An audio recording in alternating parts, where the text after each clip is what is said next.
Did your mom force you to eat Sam? Yes. There was a victim named Sam. He was 8 years old from Chicago, or at least that's what my parents told me. Most traumatic night in my life. Like, my mom and dad were like, he's your new brother. We had dinner with him. They called it the Last Supper, and afterwards they sacrificed him. So it was my turn when I was 5, almost 6, to solely sacrifice a child, and it was Sam, the 8-year-old. We just had dinner with him. I love Sam. I'll never stop loving Sam, and I'll never betray Sam. I think that he's a big reason why I'm here today recovering, because it was such a traumatic memory that I've held on. But during that ritual, we had dinner with Sam, and I thought he was my new brother, and I was so excited because I'm like, this brother, this 8-year-old's gonna save my broken family. And after the ritual, things changed pretty quick. Roles in my family changed throughout the years. For example, my older sister started to graduate towards the cleanup role, which was my father's role. So during the exact ritual itself, my older sister wasn't there. I remember me on the right, my younger sister on the left.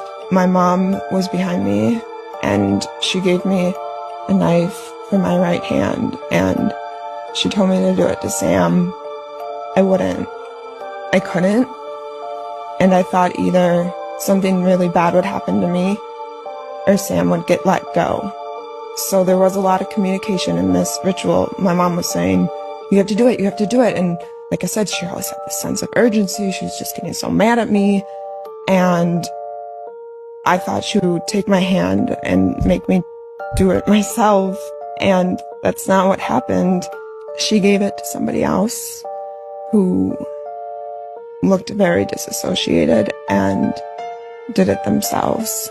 Did your mom force you to eat Sam? Yes. That was my consequence for not sacrificing Sam. And it wasn't the first time I was fed human flesh. Thankfully, my mother cooked it. I've heard of other stories where they don't. But because it was Sam, someone who I grew an attachment to, I feel like that was me drinking the Kool-Aid or taking sips. Like, that's kind of what enabled me, or a big factor, to go into denial, because I felt so guilty. And I will say, I didn't eat any of them fully. Like, I had this thing where I would chew it up, and then when my mom wasn't looking, I would put it under a blanket or in a milk glass. She never said anything to me about it, thank God. But I feel like I did that to help alleviate